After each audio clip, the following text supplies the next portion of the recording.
Hey, this is Josh Hewitt. Welcome back to another Straight to the Bar Gym Chats. This is Gym Chat number 257, and we are live and direct with Eric Seifert of Corestrength. Tonight we're going to be talking about muscle activation techniques, and I'm excited to talk with you about this tonight, Eric, because as you know, Eric's a longtime friend of mine, and I've been actually going to their facility, Corestrength, for my what I call my rehab or corrective exercise. For many years, and this has been the modality of sort of rehabilitation or physiotherapy, physical therapy, biomechanics that I've used for my own personal injuries and muscle imbalances and aches and pains that come on for years. And it just makes sense to me. It works. It's effective. But I've found in my discussions with people that not a lot of people are familiar with this or understand it. So this is going to be great to get that information out. Eric, before we get into this, do you mind just giving a little bit of a background about yourself, how you got into this field, and what brought you to where you are today?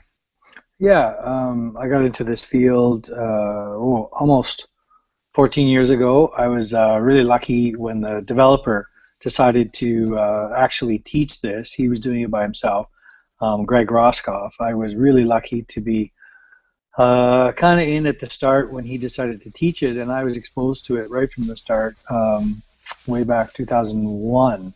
And so I was around one of the original invitees, and I started learning from him, and I formalized my education going down. Greg was actually my instructor down 2002 or 2003, so I've been doing it for quite a long year.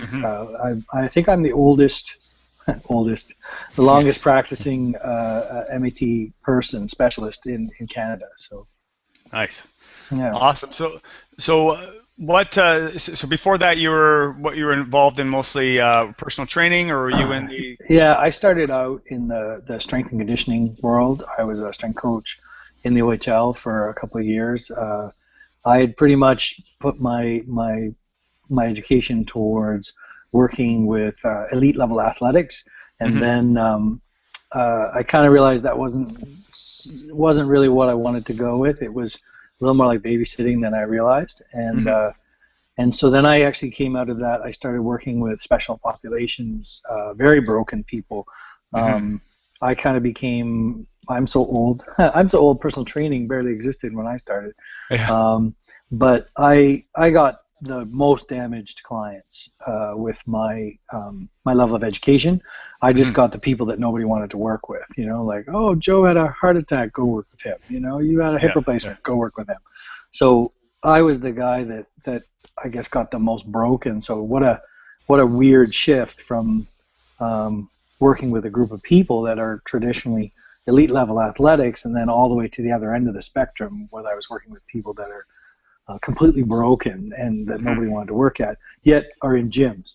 So I had to know a lot more. I had to start learning a lot more about hopefully just not hurting anybody at that. And at the elite athletic level, you're probably not traditionally worried about hurting an athlete. You're just worried about providing a performance, right? Your job is to get performance out of them. So when you get to the other end of the spectrum, you're not performance driven at all for the most part. It's more like activities of daily living are probably one of your hardest things to do, you know. So talk about a switch. And I really started noticing that there was, even with these two groups, there was something in the middle that I was trying to find. I found that there was information I didn't have. I couldn't understand why an elite level athlete could perform at that level, but could show me things in the gym that they were still kind of muscle stupid. You know, there was things in the gym they couldn't do, no matter how good I got at cueing it, no matter how good I got at coaching it.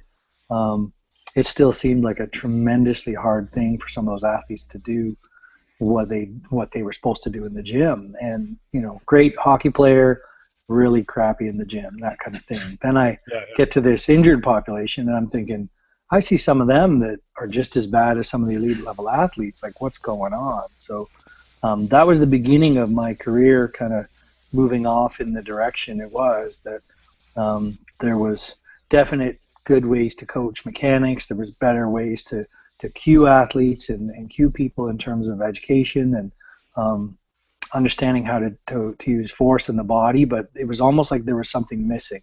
And when I got exposed to MAT, it gave me a vehicle to ask questions of the body that, oh, no wonder you move your shoulder badly. You can't extend your hip, or no wonder you have an inability to do a crunch without feeling it in your neck because you got no trunk control, that kind of thing. So it was really a bridge for me to fill in this sort of space where nobody, I just can't figure out why somebody can't do what I'm asking them to do. Mm-hmm. And the cool thing is, and you sort of touched on that there, the cool thing is that it's sort of come full circle. You and other practitioners, biomechanics specialists at your facility are working with athletes as well now, because I think it's become obvious that this approach, at least as far as, it isn't just for rehab. I was sort of fumbling with the terminology at the beginning. Is it rehab, corrective exercise, physical therapy, what biomechanics, but muscle activation techniques can improve performance, can prevent injury, can help not only a high-performing athlete as well as someone who is struggling to perform at a very basic level. So there's definitely, like you've said, there is a middle ground, and there's it makes sense to me too, since I've been working with you guys and getting worked on. I've seen the application for a number of different. They sort of filled in that need. Before we get into that, so just to make it clear, how would you describe muscle activation techniques? What is this? Muscle activation techniques is first a biomechanics-based assessment and treatment tool for muscular imbalances. What we're looking for is the way the body displays asymmetrical range of motion deficit. So without getting too jargony, because who really cares about that, where your body can't move is what I'm looking for. Now, there's lots of therapies and techniques out there that, pick out tightness. One of the things that we're interested in is kind of where your body displays symmetrical tightness is not interesting to me at all. Where your body is asymmetrical is where the body is going to elicit a problem. There's a problem trying to control. So we're kind of specialized in, I guess we could be control specialists. We're looking for where your body has lost the ability to control something. It's actually made something very, very, very tight, and it displays itself as, I can't move in those directions. And so that's really our vehicle into this questioning of the body, is where does it not move well. Pain is not really a big thing for us. In fact, we're not. Pain is a big deal in the therapy world, right? We're not really seeing, even though it looks an awful lot like a therapy modality, we're really seeing more almost like the exercise world. We're really looking at the muscle contractile components, and can it contract upon demand, and moving forward from that, can we restore the ability for it to contract, and then watch the display of control sort of elicit greater range of motion, that kind of thing.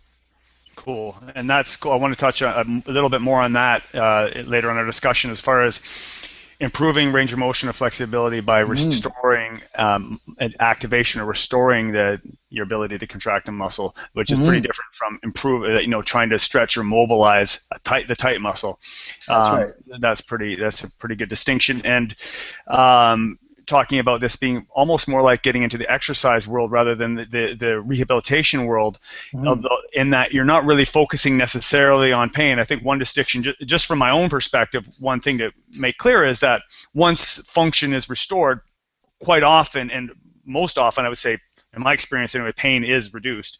But that's not the purpose of it, is not just to reduce pain, because often, from also my experiences, pain can be the symptom, and if you're just trying to get rid of symptoms, that doesn't necessarily mean you're correcting the root of the problem that's causing those symptoms. Would you agree with that?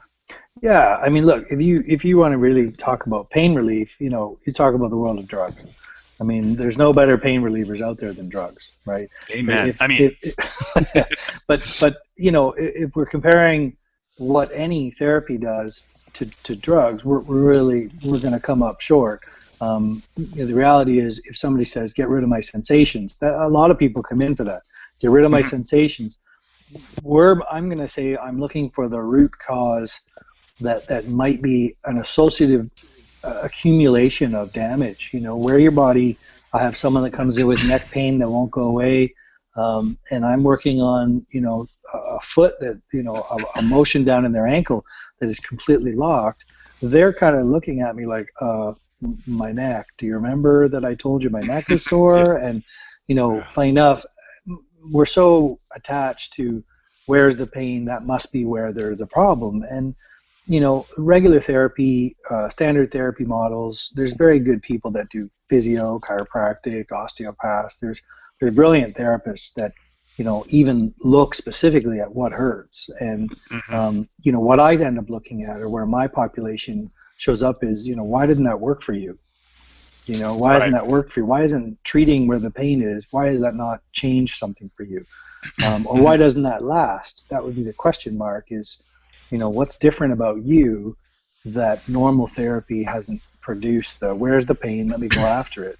So, you know, that's really the what we have access to, is trying to work on people that are non-standard. You know, lots of people have lots of injury history that they've never ever dealt with, and that's where it doesn't take a long time. If you had 20 years of injuries, it doesn't take a long time to get through it, but man, if you're not dealing with something that's been layered in there, that's what MAT is kind of really well set up to look at. So we sort of talked about traditional approaches to, you know, rehabilitation, therapy. Talked about chiropractic. There's massage therapy. I would say, like, you know, physiotherapists, massage therapists, you know, people that use stretching modalities, and then include some exercise. How does this differ? Let's use like massage and stretching, because those seem to be pretty standard approaches. Like a lot of people do tissue work, active release therapies, you know, breaking down scar tissue that may or may not be there, working on adhesions, myofascial release, you know, as if fascia might be able to be released, and then and then stretching, which is used by therapists and trainers alike, and coaches, and typically stretching people think of, you know, passive stretching, you know. So what might be the limitations of, let's say, massage or stretching? Not to say that there isn't a use for them in some, like for pain, for symptom relief maybe.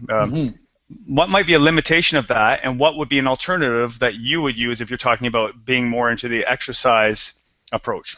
Sure, yeah. I mean, I would say that, one, those modalities are valid and produce a result. You put force into tissue, and, you know, whether that's with a stretch, a passive stretch, or with someone pushing into tissue, you're going to produce a result. The body is built to understand, hey, there's something going on and I need to adjust to that.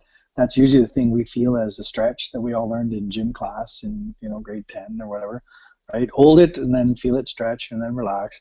Massage is kind of a without going into the nerve response stuff, is trying to release tissue. I would say MAT is kind of looking at it from the opposite side of the spectrum.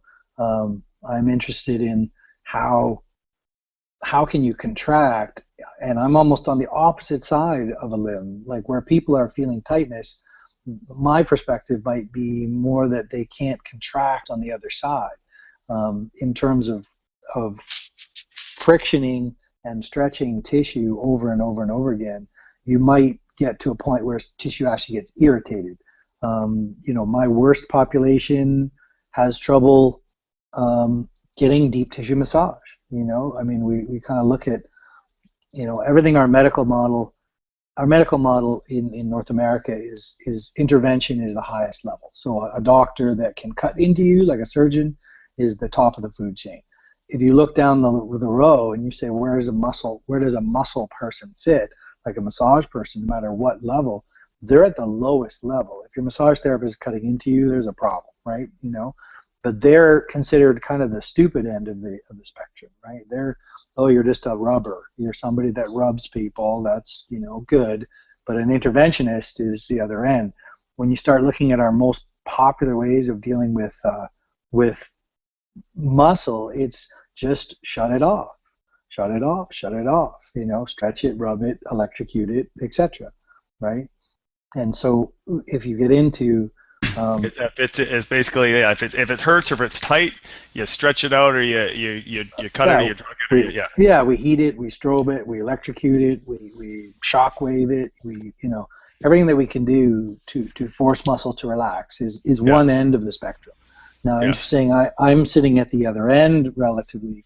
It doesn't mean better or worse. It just means if that hasn't worked for you, there's something else going on. And obviously the contractile ability of tissue is going to play a role. The body is built to protect.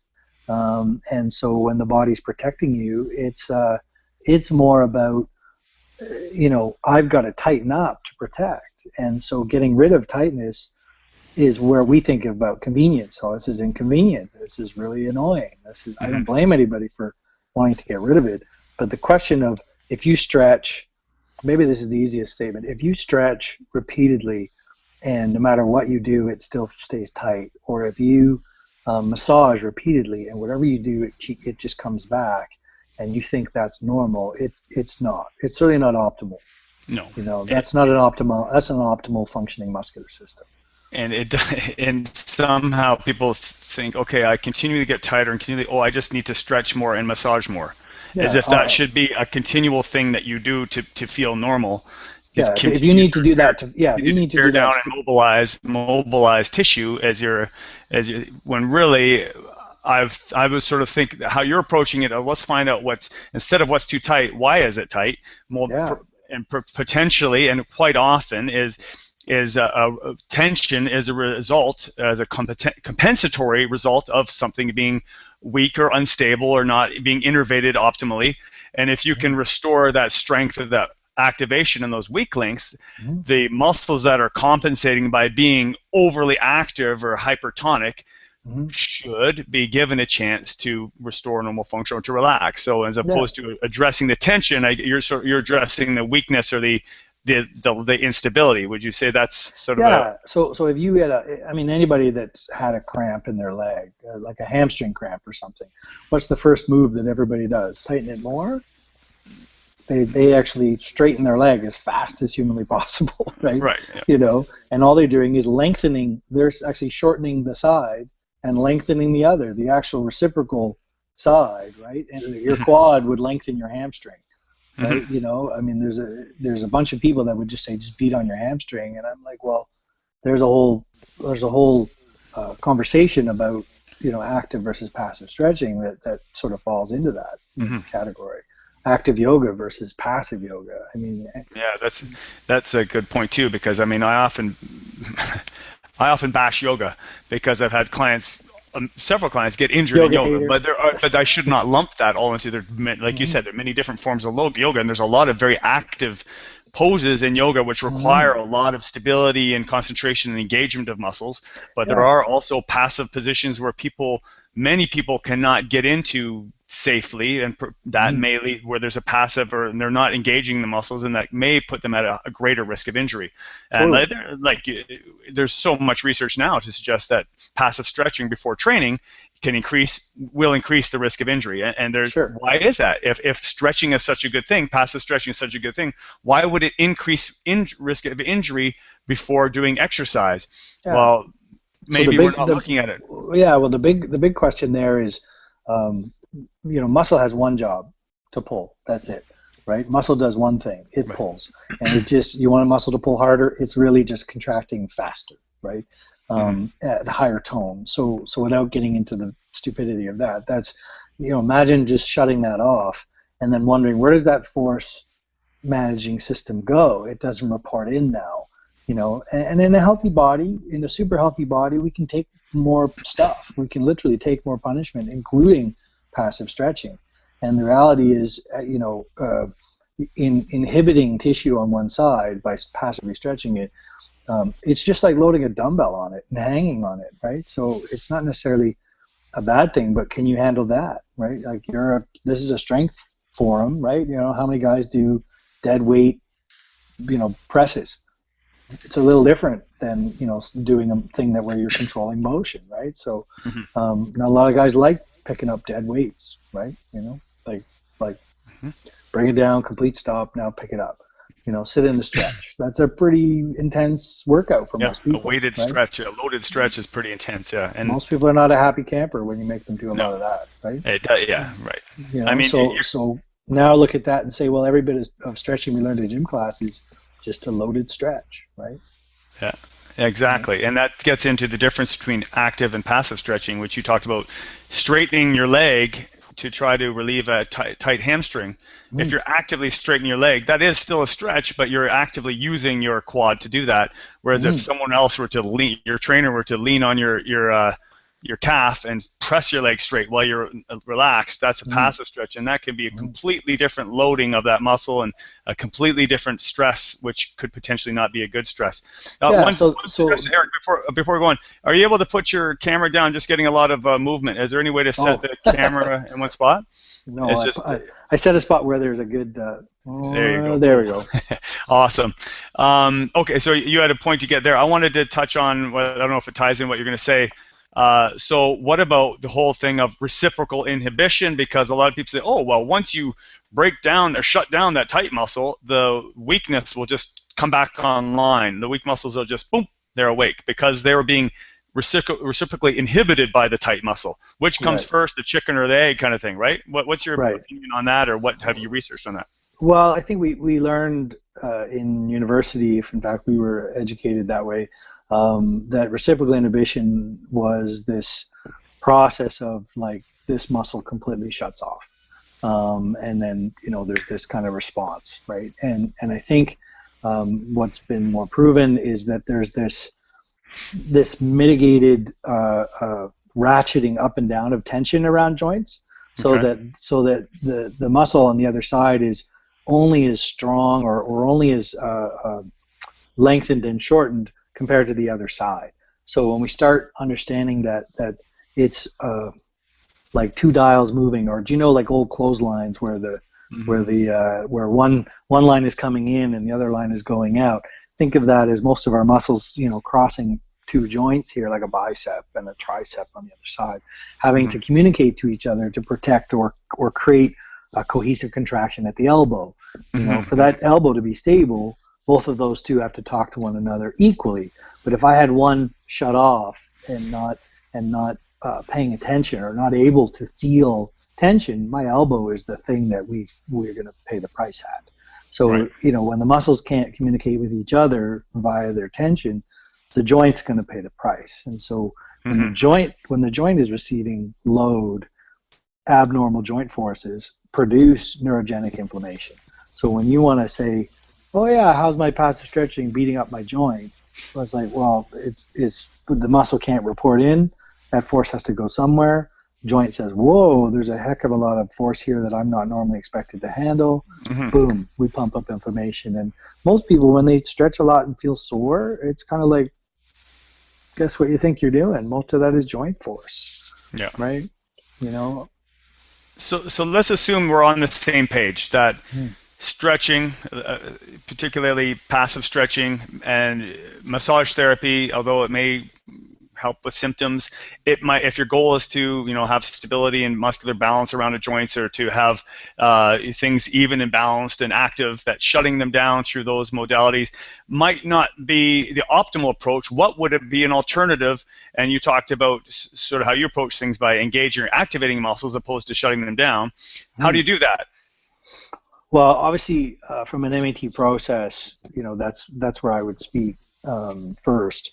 What we would do is assess a person. We look at a bunch of ranges throughout the body to assess where you're most asymmetrically not moving. Where your range of motion is your greatest deficit. Obviously, there could be symptomology involved in that, in terms of where your pain is, or where you've had injuries or traumas and things like that. That is relevant. It's not like I don't pay attention to that. But sometimes there's, in an interlinking system of mechanical parts, there's things that do affect each other. You have knee pain, but your foot doesn't move very well, or your hip is tipped and rotated in a different direction, and your kneecap is not lined up very well. You're going to feel some pain based on hip dysfunction. even though your knee is the thing that's hurting. What I would typically look at is to assess a person, look for these greater range of motions, and then the corrective part, the negotiation part, is asking, can you contract the associated muscles that control those motions in those directions? And very often, tight adductors, groin pulls, things like that, everybody's beating up the side that has all the pain. Funny enough, if that's going to work, and if it's worked, great. I'm never going to see that person. But the person that I do see is because that hasn't worked out so well for them, and beating on the groin just isn't working out at all. Yeah. So funny enough, you start looking at that and find out they have no external rotation of their hip joint. Oh, then that's going to dictate a lot of groin tension. So there's where once we start finding what muscles aren't working, we can assess that, test them, turn them on, through palpation or isometrics, and then we can institute a program of corrective isometrics. In fact, if that's the necessary part of their homework, etc. So. Good. Yeah, that's what I was getting at, the palpation and isometrics, sort of how that's applied. But the fact that the applied kinesiology, the muscle testing that you do, the assessment part, I think it's the cool thing to mention about that, and maybe we're going to get into that later yourself, but is that these tests, it's a reproducible method of assessing. It's not random. One time I'm going to check it this way, the other time. You can use this from person to person, or on the same person each subsequent time they come in.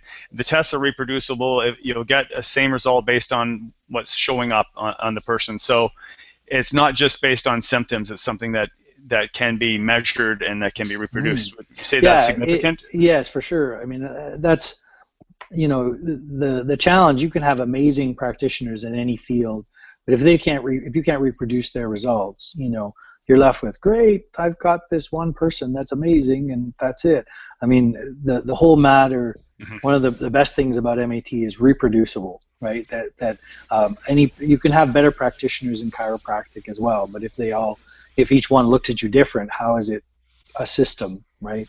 So MAT provides a system that we can look at the body. Every person should have some very similar skill sets in terms of how they break a body down. And then from there, there are better practitioners. There are people with more experience and different experiences that they've had. But at the end of the day, the effect is reproducible. The opportunities to give you homework are all reproducible. There's no, how can I say this? The world of customized exercise exists, right? The exercise platform out there that says everybody does squats this way. Everybody does. I mean, I'm sure NSCA would be screaming right now and going, there's a right and there's a wrong, and this is the way to do it. But based on availability, why does everybody's squat look slightly different? Regardless of the same cueing, everybody has different proportions, everybody has different abilities. Even if I put 500 pounds on your back, I bet that looks different than a bar. Right. Yeah. Like what you can do with 45 pounds on your back to a 250-pound athlete, and what you can do with 500 pounds on your back, it's going to look different.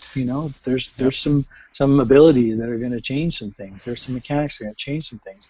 I'm interested in again, what is your body displaying in this sort of unloaded, as far as I can, unloaded state, which sort of looks like a therapy table.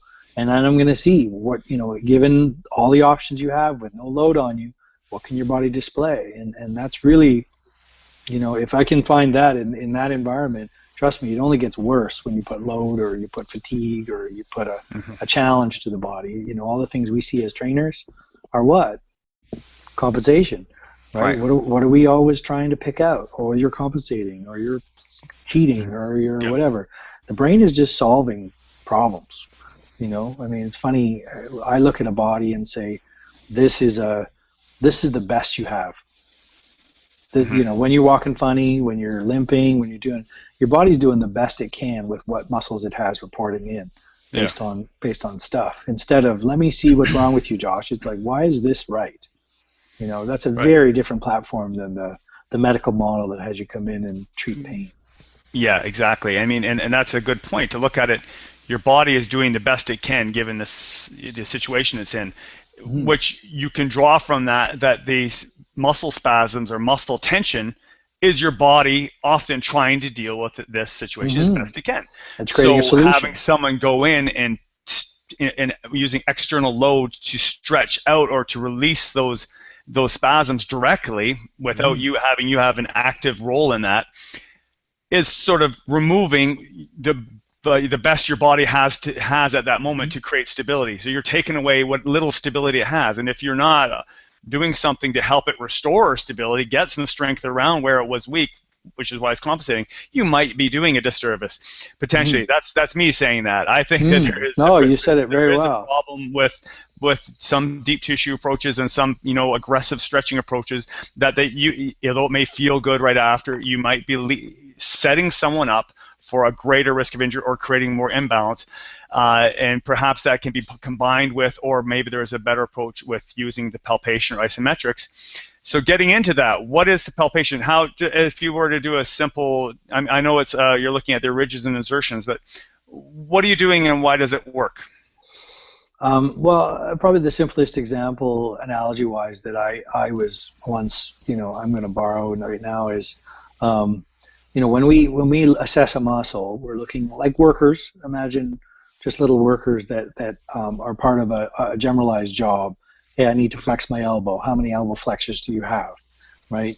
And so I'm going to look through all those elbow flexors, and if I find one, I test it, and it's not, it doesn't respond, then it's weak. The tissue is saying I cannot respond upon demand, and I can't sustain a response. So that would be understood in the neuroscience world as aberrant. There's a problem. And so the body, then I would palpate tissue. So we work through origin and insertion as one of the tools we have. It's not the only tool, but one of the tools to turn muscle back on. And then I retest. And the reality is the retest is like hitting save on your file of your work. If you don't, the magic of MAT, to be honest, is having an opportunity to not only know the mechanics of the shortened position of these tests, understand palpation and precise palpation, is a big deal here. It can't your results will be changed if you're not very precise. So we're really, really good at understanding our anatomy. And then, our retest is really where the magic is, where the brain goes, oh, that's who I use for that. It's really a question of understanding how to dip into this brain control problem, pick out a muscle that the body has to be using for that, find a way to turn it back on, it's a couple of tools there, and then have the brain retest and go, oh, yeah, I have control there. As soon as it understands there's control and it understands what to use, we've kind of included it in the chain of load, right? The brain now goes, oh, that's what I'll use for that. Very different, process involved, and is the thing that does create the lasting effect, or the body going, oh, I'm going to downregulate all this neurogenic inflammation, and I'm going to feel better, and my elbow doesn't hurt now. Or that it has sort of a better ability to contract that weak muscle. It can sort of say, okay, let's reduce the tension that we have, the excess tension we put on these other muscles to sort of work around that. And so palpating at the origins and insertions, that's basically, and you're talking about turning on muscles, but I mean, it really, you're getting more ability in different ranges. Like you might be able to contract a little bit in one position, and as it gets to a shorter position, it might not be as strong.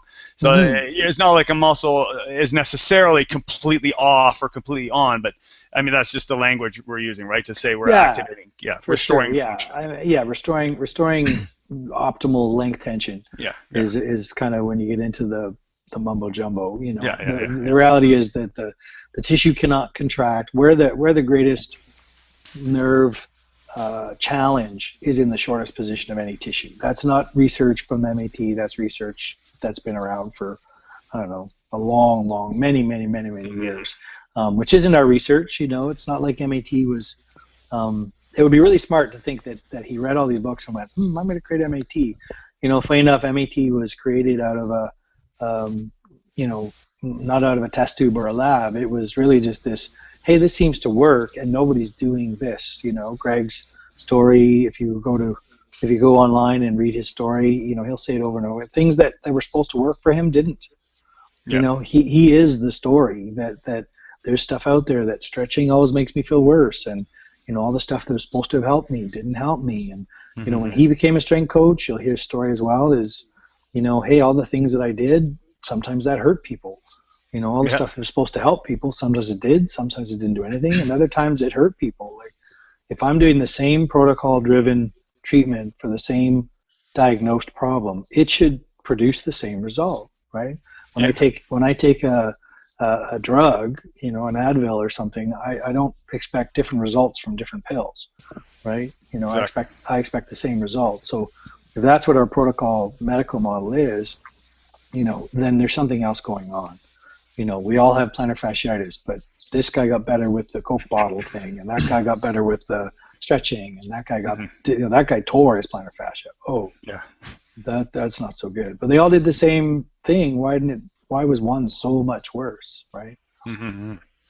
So moving on to the other approach you talked about, isometric exercise, Sure. which I think can be related to active range of motion, A lot. stretching or active. Yeah. So Sure. So if you can sort of describe what isometric exercise is and how you apply it. Why does it work? Why does it increase the activation of a muscle versus passive stretching the tight muscle, doing isometric exercise for the weaker area? Like how to use it and how would you relate that to? This is getting into sort of corrective exercise, I guess. Mm-hmm. Yeah. So obviously, most of us, if we were exposed to it in gym class, gosh, my gym class was pretty brutal. Obviously, I've got lots of gym Back in the class day, experience. I bet, yeah. Yeah. So, but it was mostly like lift unliftable things, right? It was nice way to tear your bicep, but lift unliftable things. Try and move a movable object. Contract with everything you have, without moving, right? So it was usually very, very, very intense. And so, the difference from a neuroscience standpoint is that's kind of the opposite end of what I'd be looking for. Funny enough, I'm interested in low intensity isometrics to correct muscular imbalances, to correct muscular communication problems. So if you were really bad at Spanish and I just said, well, I'm going to just give you the hardest level Spanish I can find, that would be like the hardest contraction you can do, but we've already identified there's a problem. So when you have a problem with communication, you need to actually lighten the isometrics, and that in the strength world that you're typically talking to here is not a common understanding. Most people just say don't move but squeeze really hard. It's really funny to think in terms of corrective that's already broadcasting or screaming to muscle that already has trouble communicating. All it does is bypass. That's a signal. You'll run right over muscle. He's like, I can't do that anyway. I'm going to go to all my other go-to guys, which are already. I'm going to basically ingrain from a neuroplasticity standpoint. I'm going to ingrain using everyone else, but the one guy that I was trying to get to in the first place. Yeah. So that's probably the first a window into where most people don't even understand it or don't know how to use it. Isometrics can be done.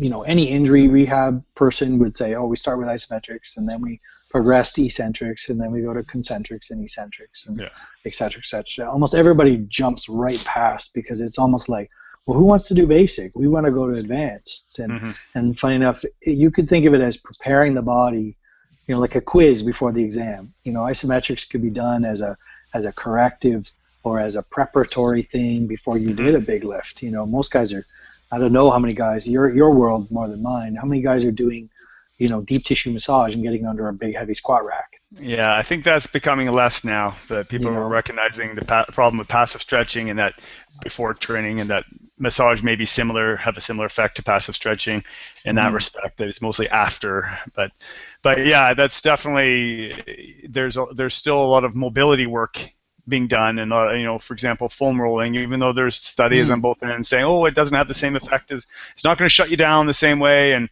other people are saying, well, still external forcing range of motion. But so yeah, there's still a lot of that mobility work, but there's I think I've seen a lot more people moving towards more active, dynamic range of motion, starting slow, gradually building up range, actively using your muscles, which I think is a little healthier approach. But yeah, there's still, especially in the sports world, you'll see football coaches throwing their athletes all and stretching the hell out of them before they do drills. Which I mean, your hamstring, you got to stretch it more, Yeah, and so I mean that's.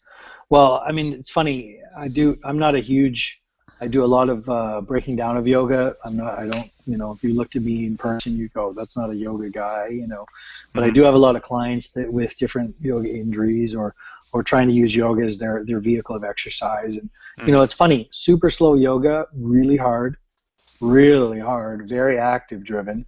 Super slow yoga can do fast yoga, but fast yoga can't do super slow yoga. Yeah, exactly, yeah. So funny enough, if you're talking about, there's a difference in just simply control, whether you're talking about bench presses or yoga, whatever the different postures are. There's nothing, it doesn't mean you always have to move slowly. It doesn't mean everything has to always be isometrics. There are people out there. I mean, I'll tell you, isometrics as an exercise platform is not very fun. It's not very fun. Yeah. It's not. People want to move stuff. There's certainly something to be said for that. I've lifted some heavy things in my day and thrown them around. I know there's a place for it. It's just a question that, if you thought you were doing something corrective with that model, it doesn't work that way. So it's just learning how to use those tools, when to use corrective isometrics or when to start to do activation exercise, however you've learned them, or if you're starting to explore shortening positions of muscle and understanding, it looks like, well, that's where it feels like it's about to cramp.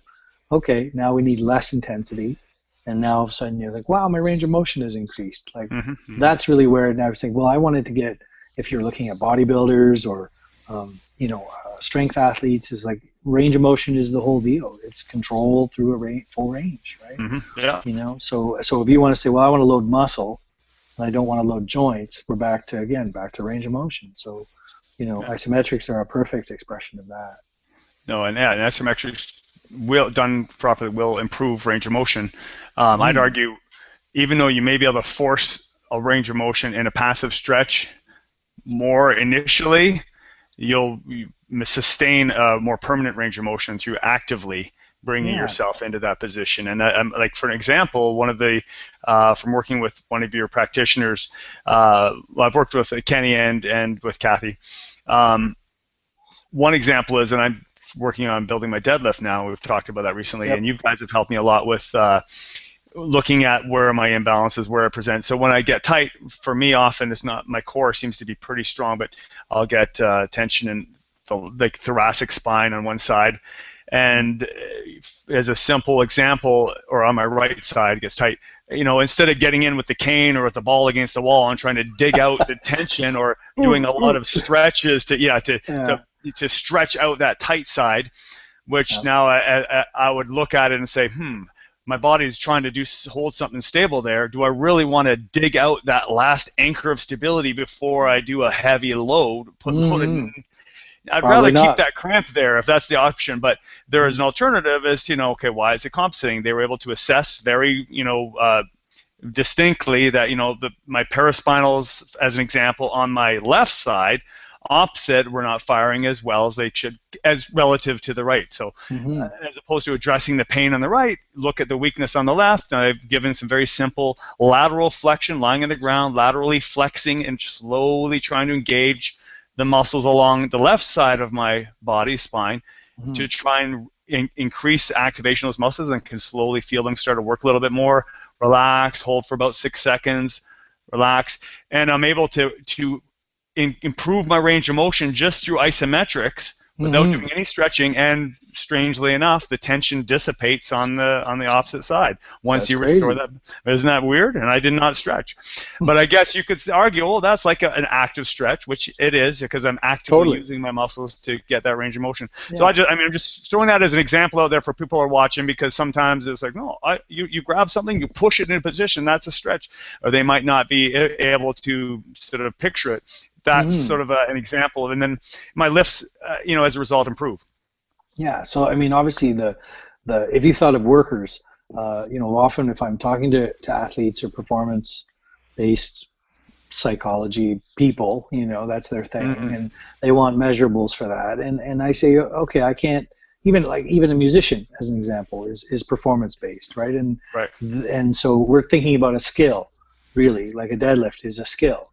It's an orchestrated skill. So if you said, playing the piano, orchestrated skill. Deadlift, same thing, right? It's just a challenge to the body that says, put all these parts in place, squeeze them in these orders, right? squeeze them this hard, etc. You know, and respond to the stimulus. So if you looked at all that and you said, you know, I have half the workforce, and I somehow still pull it out. You know, it might look pretty, but I somehow still got the lift. Some people are going to see performance plateaus.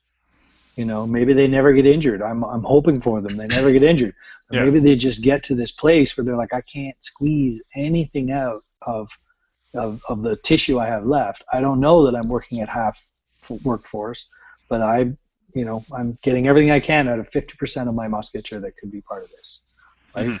And then I look at some stuff and we assess kind of like what you're talking about in that example, and you have a whole bunch of paraspinals on the other side that aren't participating, you know, a large amount of them, and we can restore them through a number of different tools.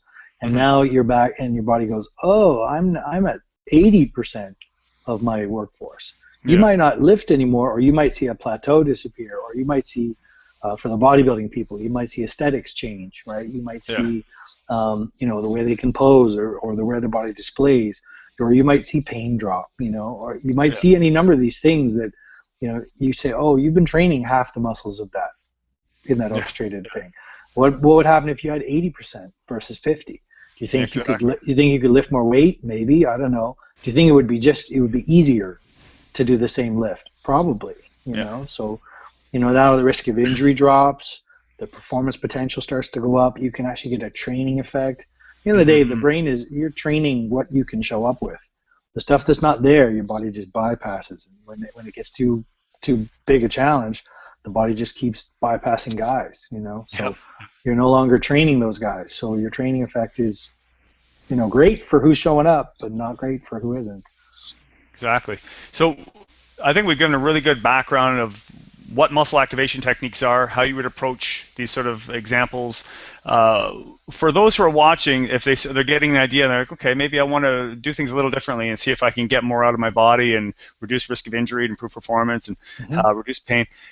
Is there anything just on this gym chat, without them necessarily having to come to see you at this point, is there anything that you can recommend as a very basic starting level, just within their own workouts or between workouts, to start doing, or how to approach things a little differently based on this knowledge, or on how you approach it? I mean, I would say if they just off the top of my head, if they were moving and everything was about control, even if they just said, look, you know what, it's going to be not a fun workout, but you decided to whether you're watching the mirror or you get a sense of, for some of those exercises there's no mirror involved, that you just say, I'm going to pick a weight that feels really light, but I'm going to move 2, 3, 4 times, 5 times slower than I normally do. And I'm going to look to see whether and you might say, well, that killed all my weight loading today. I have to go way down. But you're going to move and just be a super ridiculous control freak. I know people that have done this. I don't know if it's the super slow. Is that Menser that used to do that? Or he was one of the guys. And you know, there's a bunch of this stuff that's been eroded, you know, based on that's a long story, but there's a bunch of stuff that's all been pushed out of, you know, that wasn't a Weederism, so out it goes, right? You know, that was really, really valuable a long time ago. That is just now kind of coming full circle, and people are starting to explore it. Like, hey, you know, moving really slow. If you want to load tissue and you want your whole goal is to load tissue and get a training response, growth hormone, testosterone, etc. You need to load tissue. It's time under tension. Well, you know, moving something really slow, believe it or not, is going to increase the intensity of your workout like crazy. You know, you might say, well, how slow can I do this? I know one of my buddies down in the States that he does like a 5-minute rep. Could you even imagine such a torturous thing? I mean, like, imagine lining up behind that guy in the gym. You'd be like, I got next. You know, I'll be here a while. I would say that for most people, it seems crazy extreme, but obviously anything we do, somebody's going to try and find a way to go, well, can I do a 10-minute rep? You know. Yeah. But the point being, if you can move something super slow, you're going to find a super intense workout out of that. You're probably going to see a much different neurological challenge, you know, for most people, even if that was just one variety of stuff. And then just see, does your range of motion improve? You know, that would be pretty cool. Like, hey, I feel like I can control that, or I can feel muscle better. For those of people that are that about feeling or seeing the quality of the exercise. Or if you're not good at it, have someone watch and say, wow, that looks really, that looks different after. Yeah, that's interesting. I mean, I'm with you on that. I've slowed things down a lot since I've stopped. Well, my goal is not to compete anymore in strength athletics.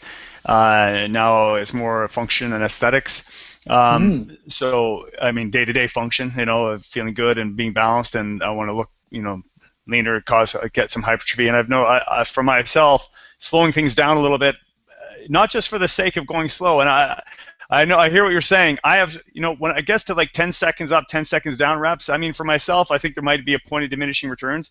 I haven't tried it, so I can't say for sure. But yeah, I hear what you're saying, depending what your goal is. But definitely, when I've slowed things down and focus, not just the fact that it's slow, but like you said, focus on control while you're doing that. Give yourself a chance to really feel the contraction, really control the range of motion. It's not just the gravity forcing the weight down and bouncing it off your chest. It's whatever you can actively bring that weight to, and then actively contract until you, whatever range of motion you can actively control. And like you said, then watch the feedback. Does your range of motion improve? Do you start to, how does your body feel the next day? Do you start to get stronger, even though you have to lighten up initially? Is there hypertrophy being caused in muscles that were never growing before? Those sort of results. Yeah, that might be one of the places. If somebody's got an area like aesthetically that is not developing very well, no matter what kind of exercise they're doing, there's one of the first clues. Are you moving something really fast and really heavy? Chances are you're just throwing it into joints and you're bypassing this whole muscular system thing. And so the time under tension thing is a big deal. Now, obviously, if we're talking to Olympic lifters, completely different platform. We're not, now they might use it as a joint health thing. They might use it in associative lifts. Nobody's doing, super slow snatch. That's not going to happen. The exercise is not designed for that. But ultimately, if you're looking at unfortunately, the world of CrossFit, and I'm not trying to blast them, but a huge amount of it is momentum-based stuff. There's nothing wrong with it if that was the goal. Like an Olympic lift is a momentum-based thing. You're not trying to. I don't know about doing 500 of them, but I think there's a place for it. It's just again back to it's getting a lot of people hurt right now because there's a lot of stuff that's missing in terms of control, right? I think I could get into a whole chat on that. I will. I'm building up the balls to take it on. A new hole. Yeah. No, but but hey, I see some amazing athletes come out of that sport. But it's like the 1% of any sport. You're going to see some freaks that are just amazing and that can handle that sort of stress to the body and will respond to it. But come on, if you're performing something that's very technical and you bring yourself to a point of complete exhaustion and you're doing it very quickly for very high volume, you have to. Not a lot of quality control. An hour later, yeah. But anyway, that's I won't get into that because there's a role for everything, and that's not all of those that people do. And that there's also slow lifts and stuff in corporate. We don't hear about that or see it. Yeah. I think that if people were saying, I'm going to devote one workout out of a couple to doing super slow or try and if you've got aesthetic problems and you're looking at that group and saying, my calves don't grow. It's like, well, do something really slow. Yeah. You might be shocked that you get a training effect that you've never really felt before. If you have areas that are feeling like my arms aren't big or my pecs aren't big, it's like do stuff really slow and really feel, who's contracting. If it's a bicep curl, you should feel your bicep. Most people say I feel my arms. It's like, well, that's different. Yeah. That's not the same thing. So doing stuff really slow forces you to control some stuff and from a joint health perspective, once the joints get beat up, you're in a world of hurt, and all your aesthetic stuff goes out the window. All your, value of life stuff goes out the window. So there's certainly something to be said for adding it into your workout. It might not be the only workout you do, but it's certainly worth visiting. Yeah, I think that's a great suggestion. I hope people who are watching heed that, and if that only means that they're doing, a 3-second up and down, 3-second down to start, and then gradually experiment with it. Though it doesn't have to be extreme right off the bat, but if you're doing this, reduce the load, focus on the feel, control the range of motion, and and take it from there. If you feel, oh, I want to stretch the set out a bit, holy crap, this is really benefiting my other lifts. That's why I posted something a while. You probably saw the big outrage on Facebook. You know, hey, no one cares how much you can lift if you're not aesthetic. And that was like kind of like, hey, you know, if your goal is to, you know, aesthetics.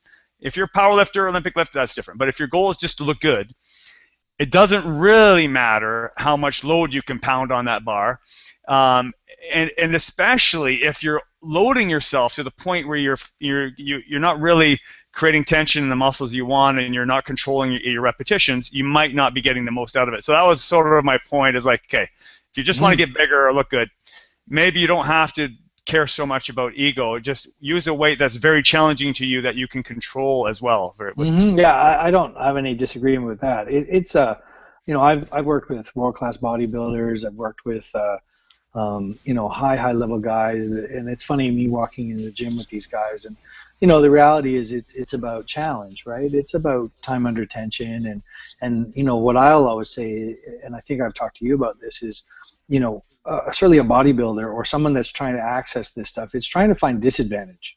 You know, most of the powerlifting world is based on advantage, right? If you're a strongman guy, it's about advantage, you know, because the point is to complete the things at this high level. Like, that's a completely different thing involved. Like, sports in general is about finding advantage, but bodybuilding or trying to do corrective stuff is actually looking in this Yoda moment to try and find the disadvantage, right? It's looking for failure that's going to give you success. You know, when you just build your platform on, look how good I am, look how much I can lift, and my body's just trying to figure out how to supply the solution for that, you're just bypassing stuff, and eventually, hopefully you don't get hurt, but eventually you're going to run into these weird plateaus where someone's just like, yeah, I can't. You know, we've seen those guys in the gym where you walk in and you're like, that guy should just stop. You know, why do they have so much weight on the bar? And you're thinking, like, that guy's moving that leg press like, you know, 2 inches. Why is he even bothering? You know, like, I don't understand. You know, but it's really that somebody's kind of lost in that battle. And you know, yeah, I saw some of the comments were a bit crazy about that. You know, but, you know, why can't you do both? And you know, you know, you can do both. It's just recognize which one is it that you want to train today. You know? What's the goal, right? What do you want to do? You want to load tissue, see the training response, and then use that to go lift some heavy stuff really fast. Feel free, you know, no big deal. But don't try and do one thinking you're doing the other. It just doesn't work that way. Yeah, I think that's a cool distinction. Outside of rep ranges and number of sets, it's, you know, trying to do things at a mechanically disadvantaged way for bodybuilding or hypertrophy. Make it as hard as you can on those muscles. Create a lot of tension. Make them work more than you need to. If you can make that exercise, you know, a little more stressful on the muscles, great. But if you're trying to lift a hell of a lot of weight, like what you're talking about, make it, you know, do it in the most efficient way. And there's a little different approach. So that's important. That doesn't mean they're completely mutually exclusive, but listen, I think we threw out a lot of information there, but if people want to look into this a little further, do you have any recommended resources that you've used, or is that, you know, the website for muscle activation technique, or anywhere else where they can look? If you look at, if you're looking up for muscleactivation.com is the parent corporate company, which represents what I do. My company is Corestrength.ca, if you're looking that up. You know, we coach, I think I'm teaching a basic program, assessment and treatment program called Jumpstart. There's 3 segments of that. I'm teaching that starting in October. I think I have one in October, November, December. So if you want to look up for that on the Muscle Activation website, it'll be posted there in Toronto. My facility is at Yonge and Eglinton. If you're looking up our website, you can find that area. You know, I still take new clients, and if people want to come in and see this approach, or if they want to contact me, my contact information and email address and stuff like that is all on the website, even on the Muscle Activation website. I'm the only Canadian instructor for Jumpstart. I think that program is a great basic program to start with for most people, if in fact they're in the training world. If they're as trainers or chiropractors or physios, I have those people as clients. So, well, I gotta, like, I'm due for it, right? You've been on me. It's about time I get on that. But you know, I would say if people are if people are looking on the muscle activation website, even if you want to do what I do, there's an internship that's starting here in Toronto. We're hosting our third internship in Toronto, which still has room for registration, and that information is on the website for muscle activation as well. So if you're interested in pursuing this, I have a couple clients that have signed up to become specialists because they've noticed such a huge difference in their life, sort of thing. So awesome. And and definitely for anyone who can make it to Toronto, who wants to find out about, if you're a trainer, especially if I know a lot of health and fitness professionals do watch this, Jumpstart is a great resource to use not only for yourself but for your clients. That's totally. it to start. And I will be posting links to everything we've just mentioned here in the description section below. So do go check that out. Click on the links, find out as much as you can, and get in touch with Eric if you have any other questions. Oh, yeah, there's one thing. There's on the website for muscle activation, there is a DVD for some of these people that are away, and they're doing. There's a self-care DVD on there if there is not an MAT specialist anywhere near you, kind of thing. Okay, cool. They do sell like an assessment and isometric progression, corrective isometric exercise platforms. Like they sell a DVD for that. Awesome. Cool. Yeah. Great. Thanks a lot for joining me, Eric. I appreciate your time. We covered a lot, and I'd love to have you on the show again. Like we went sort of on a broad overview of this, of like muscle activation techniques, but I think within that, we can get into like, looking topics. Exactly. We can get into anything within that. So I'd love to have you on the show again if you're up for it. Yeah, for sure. I'd love to come back. Awesome. Great. Thanks again, Eric, for joining us. No problem. Thanks everyone else for coming to watch us. Check out the links down below. We will be back next week with another gym chat, and until then, stay strong. Thank you.